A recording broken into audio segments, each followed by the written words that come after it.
আসসালামু আলাইকুম। মার্কেটের পরিস্থিতি তো খুবই ভয়াবহ। তবে তার ভিতরে দুটো কথা বলতে চাচ্ছি। হয়তো এইসব কথা শুনতে আপনাদের ভালো লাগবে না। ভালো না লাগাটাই স্বাভাবিক। তো আমি যেটা বলতে চাচ্ছি বিনিয়োগকারী ভাই বোনদেরকে, আপনারা আপনার হাতে থাকা শেয়ারগুলা বাই সেল করবেন না, এবং আপনারা সেল তো অবশ্যই করবেন না। আপনারা যদি মোটামুটি ফান্ডামেন্টাল শেয়ার থাকে যে ক্যাশ ডিভিডেন্ড দিচ্ছে, শেয়ারের প্রাইস কিন্তু এখন অনেক কমে গেছে। হ্যাঁ, আপনি হয়তো একটু একটু হাই প্রাইসে শেয়ার কিনছেন, অনেক 15, 20, 30, মানে 40, 50% আপনার লসে আছে। যদি কোনো শেয়ার 10% ক্যাশ ডিভিডেন্ড দেয় এবং আপনি 40, 50% লসে আছেন, আপনি একসময় যদি একটু অ্যাভারেজ করে নেন তাহলে কিন্তু আপনি এটা এই শেয়ার থেকে বের হতে পারবেন। মার্কেটের এখন যে অবস্থা, এই অবস্থায় এরকম থাকবে না মার্কেট। যেহেতু একটা সংস্কার চলতেছে, অনেকগুলো সমস্যা একসাথে, 15 বছরের সমস্যা একসাথে জমা হয়ে গেছে। সব কিছু মিলাই পরিস্থিতি একটু ভয়াবহ। আশা করি এর থেকে উত্তরণ হবে মার্কেটের। আজকে মার্কেটে মতিঝিলের ডিএসসি ভবনের সামনে, স্টক এক্সচেঞ্জের সামনে, বর্তমান যে কমিশন, সিকিউরিটি এক্সচেঞ্জ কমিশনের চেয়ারম্যান রাশেদ মাকসুদ এবং ঢাকা স্টক এক্সচেঞ্জের যিনি পরিচালক আছেন, দুজনেরই পদত্যাগের জন্য বিনিয়োগকারীরা আন্দোলন করতেছে। আমি হয়তো আপনাদেরকে স্টিল ছবিগুলো দেখাচ্ছি, কিন্তু আসলে বিশাল একটা আন্দোলন। মোটামুটি বিনিয়োগকারীরা এখানে অনেক বিনিয়োগকারী আছে, অনেক বড় বড় বিনিয়োগকারীরা এখানে উপস্থিত আছে। তো সুতরাং এই সব কিছু মিলিয়ে যেহেতু একটা প্রেশার আছে, প্রেশার যেহেতু তৈরি হচ্ছে কমিশনের উপরে, হয়তো কমিশন সিদ্ধান্তগুলো নিচ্ছে ভালো, ঠিক আছে, কিন্তু যেভাবে একসাথে সিদ্ধান্তগুলো নিচ্ছে এগুলো মার্কেটের জন্য ভালো হচ্ছে না। আপনি ব্যাক্সমিকোর যে 750 কোটি টাকা যে জরিমানা করলেন, ভালো কথা, নিউজটা কিন্তু আসছে মার্কেটে। আপনি কি 750 কোটি যাদের জরিমানা করছেন, ওরা কি ওদের কাছ থেকে টাকা পাবেন?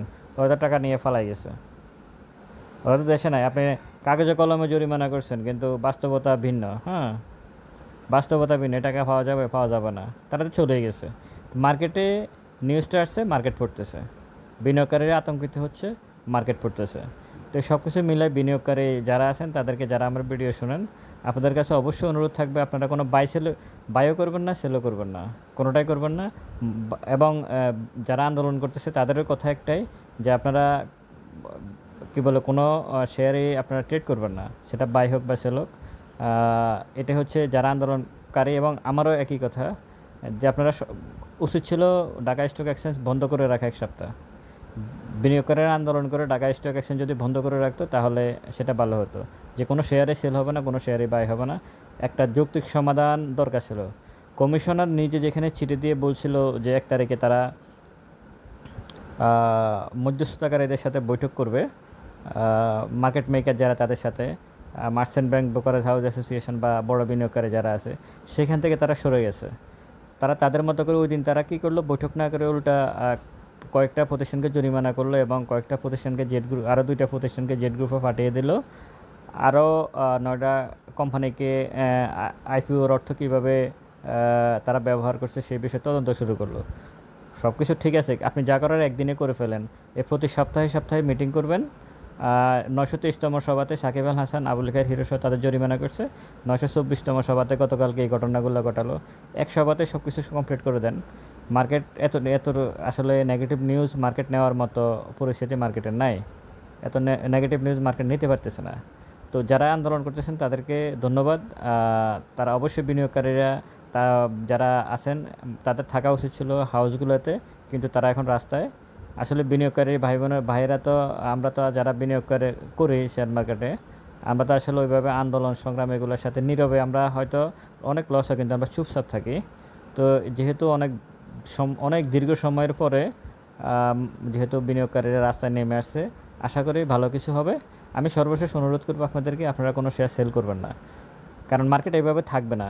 দিন শেষে মার্কেট ঘুরবে। হ্যাঁ, মার্কেট ঘুরে এরকম না, এরকম কিন্তু 2020 সালে হয়েছিল, যখন করোনা ছিল, তখনও মার্কেট 19 থেকে 20 এই সময়ে আপনারা এই গ্রাফস দেখেন, এরকম ঠিকই মার্কেট পড়ছিল, কিন্তু 21 সালে এসে আবার মার্কেট ব্যাক করছে। তো সুতরাং মার্কেট ঘুরবে। আমাদের ধৈর্য আমরা ধরতে হবে, ধৈর্যের কোনো বিকল্প না। হ্যাঁ, ধৈর্যের যে সীমা আছে সেটা অতিক্রম করে চলে গেছে, কিন্তু এরপরও ধৈর্য ধরতে হবে।